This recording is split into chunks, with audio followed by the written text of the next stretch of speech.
Welcome. Thank you for taking the time out of your busy day to join us for Procana's third LinkedIn Live event. My name is Dede Perkins. I'm a co-founder and the CEO of Procana, which is an intelligent tool that increases compliance and eases the pain of maintaining it across any cannabis organization. I am very pleased to say that with me today is my guest, Matthew O'Brien, the managing editor of The Green Paper. Matthew has a unique insight on both the American and the Canadian cannabis markets, so I'm very glad to be speaking with him today. For the next 20 minutes or so, we're going to discuss American versus Canadian cannabis companies, why building brands that matter is so undervalued in cannabis, and the ongoing censorship of cannabis content, which is a struggle. And then we'll save a few minutes at the end for questions. So if you have any questions, put them in the chat, and we are happy to answer them. And now I'm happy to introduce Matthew. Matthew O'Brien is a former cannabis supply chain manager who founded The Green Paper. The Green Paper is a cannabis industry newsletter read by over 15,000. That's right, 15,000, right? Cannabis professionals around the world. Thank you for being here with us today. And the floor is yours. Maybe start by telling people how you got into the cannabis industry, a little bit about yourself. Yeah, greatly appreciate the opportunity to be with you here today, Dede. My background, I started as a bud tender in the industry, so really started at the ground floor of the cannabis industry back in 2018, which, albeit it was only 4 years ago. In cannabis, we kind of like to make the analogy that 1 year is like 7 years, kind of like dog years. So almost feels like a lifetime ago at this point. But started as a bud tender, had some experience managing retail stores in Canada prior to legalization. And then after legalization, worked as a supply chain manager for a company based on the West Coast. And then in the last 12 months, transitioned to operating The Green Paper, which is a newsletter specifically for cannabis professionals, just giving them all the information they need to know such that they can stay up to date as to all the complexity that's happening across the global cannabis sphere. What inspired you to start The Green? That's a big undertaking. It's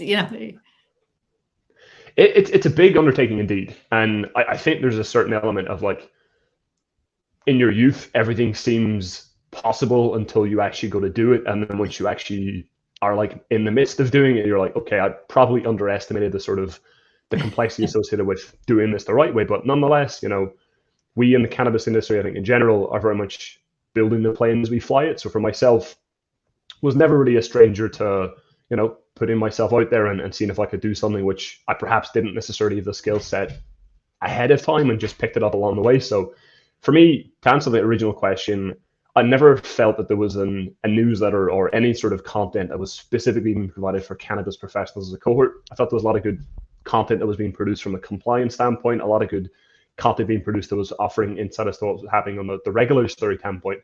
But ultimately, for cannabis professionals specifically, I think there's like a very specific set of information those individuals need if they are ambitious and want to try and, climb the ranks of the cannabis industry. And I never felt like I had that in my life. And as they say, necessity is the mother of all inventions, and decided to build it myself. Well, I applaud your effort. I mean, clearly, whether you knew what you were doing or not, you've done it right. I mean, 15,000 readers is impressive. And I believe you were just recently bought, right, by another company, and Workweek, is that right? Indeed, yeah. No, they're phenomenal partners, and it's been a great experience working with them. We're growing about 3,000 readers month over month, and still very much in the infancy. And a lot of reasoning as to why we felt it was the right time to part ways with ownership, but still staying on and maintaining my role as the managing editor of the publication for the foreseeable future. Well, congratulations. That's impressive. Much appreciated. All right. So, I think just sort of to kick off the conversation, you have a unique, most of us, are in one space and, our head is in our lane, but you have this view of both American and Canadian cannabis companies in the industry. What's exciting going on, would you say, or, what is interesting to talk about to kick this off? Yeah, I think there's never a shortage of topics to talk about in cannabis. We can say that with certainty. However, I think there's a lot of things which are happening which are extremely interesting as you contrast what's happening in the Canadian market relative to what's happening a little bit south of our borders down in the States. In particular, the topic I would like to touch upon, and I'm sure it's going to be a sort of broader theme in this conversation, is the brands that are being built. And I think it's something which Canadian companies are really having a hard time with right now, which is that for the most part, like 99% of the products in the market are being heavily commoditized, or they are commoditized already. The regulators are finding it very hard to give Canadians permission to build brands. And I think that the consequences of not having that sort of leeway to build brands is that the illicit market is still thriving to a certain extent in the Canadian market. Now, thankfully, I think, yeah, please. Can I jump in? So regulators not allowing them to build brands, what does that look like? Are there constraints that Canadian companies are facing that American companies are not facing? Indeed. So it could be as simple as in the States, billboards are quite a popular sort of outlet to build brand awareness. And some may even say the cannabis industry is keeping these billboard companies in business because we're all sort of leveraging this one outlet in order to build brand awareness. In the Canadian market, it is borderline impossible to build brand awareness outside of areas which are specifically designated for adults. So right now, you might see like a billboard in a bar with a cannabis brand's logo. You might see some very sort of limited marketing material inside a cannabis retail store. But ultimately, the Canadian industry is still very much in its infancy. About 20% of Canadians are currently consuming cannabis. About 80% of Canadians are consuming alcohol. And the unfortunate situation for Canadian companies is that it's very difficult to bridge that gap because ultimately you can only reach an audience that is already existing cannabis consumers. Facebook doesn't want to work with us. Instagram wants nothing to do with us, much the same with Google. So they find themselves in this position whereby it's very hard to actually expand the total addressable market of the existing consumers to reach those consumers who are kind of curious. They might be interested in consuming a beverage. And that's a very difficult position they find themselves in because it is so competitive right now that there's likely not enough people consuming cannabis to support all of the producers that are currently on the market. So either they find a way to expand the total addressable market, or there's probably going to be a pretty significant shrinkage of the number of producers who are actually producing cannabis in Canada. That's interesting. I know one of the companies that I worked with, they used to, they were also constrained in the state that they were in, and they used to run sort of educational events that people were interested in learning about cannabis, medical cannabis, recreational cannabis would come and sort of ask questions in a safe environment. And does anything like that happen in Canada? In a very limited capacity. The primary sort of litmus test that I pay a lot of attention to is to what extent are consumers still optimizing for the highest THC products at the lowest price points possible.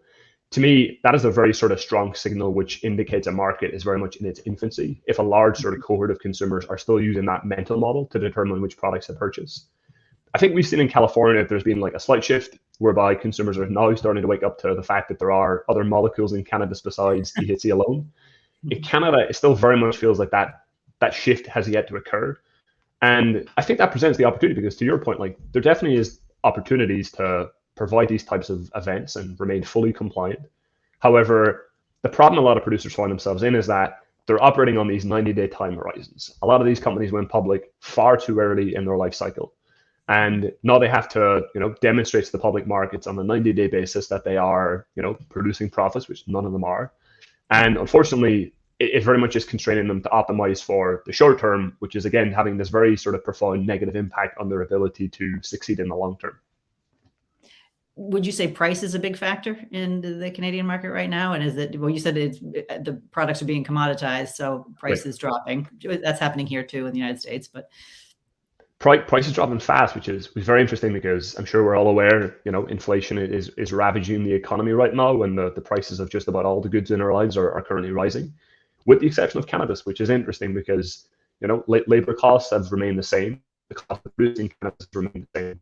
The only thing that's changed is the number of people or number of producers that are producing cannabis and the quantity of cannabis being made available. And ultimately, you increase supply without increasing demand, and ultimately prices are going to fall. And I can't imagine there's going to be too many producers who are going to be able to weather this storm. Like my prediction is this may sound like a little bit sort of hyperbole, but I do believe perhaps like 90% of the Canadian producers that are currently in existence will not be in existence a decade from now. I personally believe that statement to be true. And that might not be a bad thing. Like it might not be the worst thing that can happen for the industry. It might just be a case of, taking one step backwards to take two steps forward because Right. new ideas need to be brought to the market. And unfortunately, if you're a company that has like millions or hundreds of millions of dollars in debt, you're very much constrained from a creativity standpoint as to what you can or cannot do because, again, everything is being optimized for a 90-day time horizon, whereas a lot of the companies, which I admire, you very much get the sense that they're building for future success as opposed to completely optimizing for the short term. Certainly, I mean, playing for the long game is ideal, but you need the funds, right? You need the support Right. to get you there.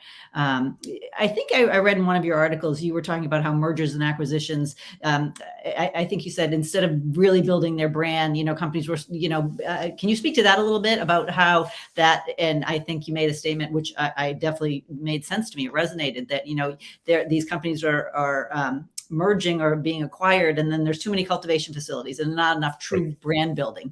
Can you speak to that a little bit? Yeah, absolutely. So it really speaks to them how a lot of the decisions that are being made. They see the potential of acquiring a company and acquiring their revenue streams, which ultimately they perceive the public markets will reward. The problem then becomes you then have to continue to support the brands that company has built and the revenue those brands are generating. However, if we look south of the border to kind of bring it back to the original question of like what is happening that's interesting, look at a company like Cookies. They have one brand. The brand is Cookies.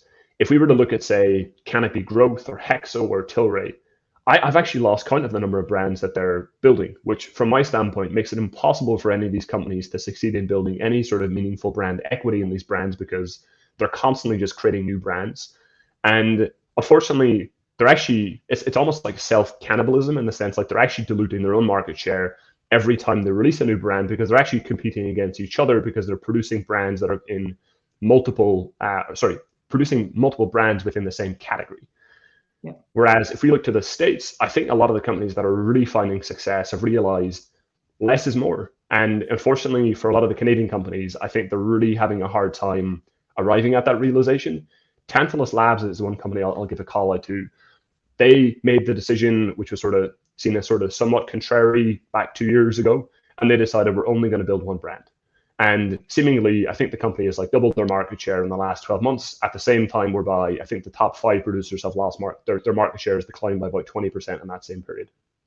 I know. I mean, there's a similar story in the United States, a little different, but I mean, there was a couple of companies that focused on one market and they went deep, as opposed to 5, 8 years ago, it was a land grab, right? It was a Right. license and a land grab, and wherever you get a license, and it was this wide net as opposed to a really focused. And the companies that focused, to your point, were profitable. They were profitable Right. earlier. And, I don't know, I can't speak to what they're like now, but I mean, that was a smarter model, honestly, back then. It appears, but, or many people made the argument that it was, but, how about a difference in brands or not brands, products in the United States versus Canadian markets? Are there similar, I think I saw a piece that most popular products kind of thing. Can you speak to that? Like, Yeah, absolutely.